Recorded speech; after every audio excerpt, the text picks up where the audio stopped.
ভাইরে শশার সঠিক ব্যবহার এই আপুটি আমাদেরকে শিখিয়েছে। দিনে 3-4টা করে বয়ফ্রেন্ড চেঞ্জ করে, আমরা যেমন প্রতিদিন আমাদের নোংরা জামা চেঞ্জ করি, আপুটি সেই রকম ভাবে দিনে 3টা করে তাদের বয়ফ্রেন্ড চেঞ্জ করে।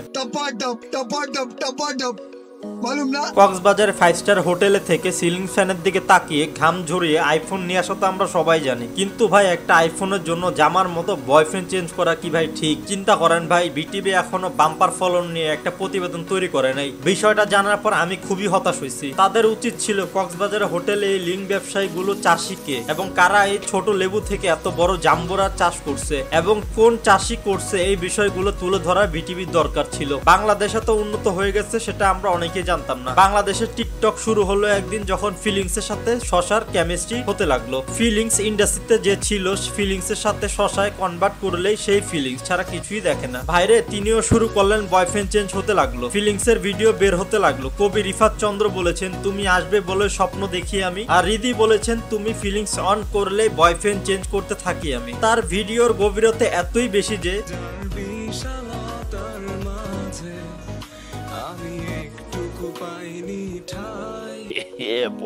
রেফ্রিজারেটর শশা রাখলেও টেম্পারেচার কমে যাবে। আমরা বললো ফিলিংস এর রান্না করে সবকিছু ইউজ হয়। আর যে নীরব ভাইয়ের সাথে একদিন ফিলিংস খুললেন, ফিলিংস মানে পার্সোনাল স্টোরি, আপনারা কেউ খারাপ বুঝবেন না। একটু বোঝার চেষ্টা করেন ভাই। জিজ্ঞেস করলেন তুমি কোন প্ল্যাটফর্মে বেশি কমফোর্টেবল, রিদি বললেন ফিলিং যেইখানে আমি ওইখানে। ইন্টারভিউতে সে কেন্দ্রে দিয়েছে। আমার চোখ দেখে বুঝতে পারছেন আমি কেন্দ্রে দিয়েছি, মানে আমার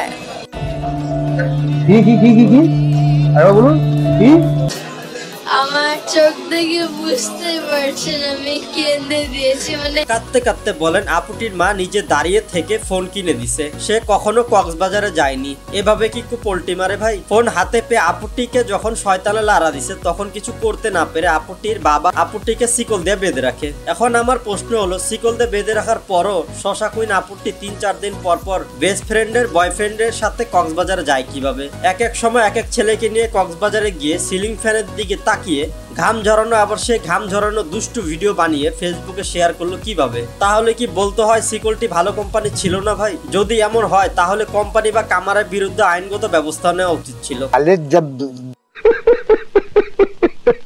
তারা কি এমন বাল মার্কা শিকল বানাইছে যে 4 ফুটের চিকনি চামেলি শশা কুইন আপুটিকে আটকে রাখতে পারে না? ভাইরে আমরা তো সবকিছুই দেখলাম। ফেসবুকে ঢুকলে শুধু ব্যবসা আর ব্যবসা, ব্যবসা ছাড়া কিছুই নাই। একজন বউ ব্যবসায়ী, একজন জামাই ব্যবসায়ী, একজন বিয়ে ব্যবসায়ী, কেউ কচি ছেলে ব্যবসায়ী, একজন ডাব ব্যবসায়ী, একজন লিঙ্ক ব্যবসায়ী। এত ব্যবসা দিয়ে ভাই কি হবে?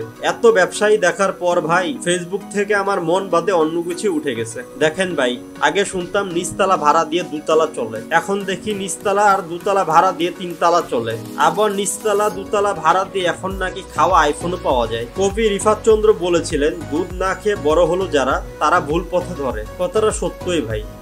আমার বন্ধু মফিজ বলে এই হলো নতুন বাংলার ডিজিটাল ব্যবসায়ী, দুধের উপরে ক্যারিয়ার আর জামাই হলো সাপ্লায়ার। একজন বলেছিলেন নিচতলা ভাড়া দিয়েছি আর উপরে থাকে আমার দুধের স্টক রাখতে সুবিধা হয়।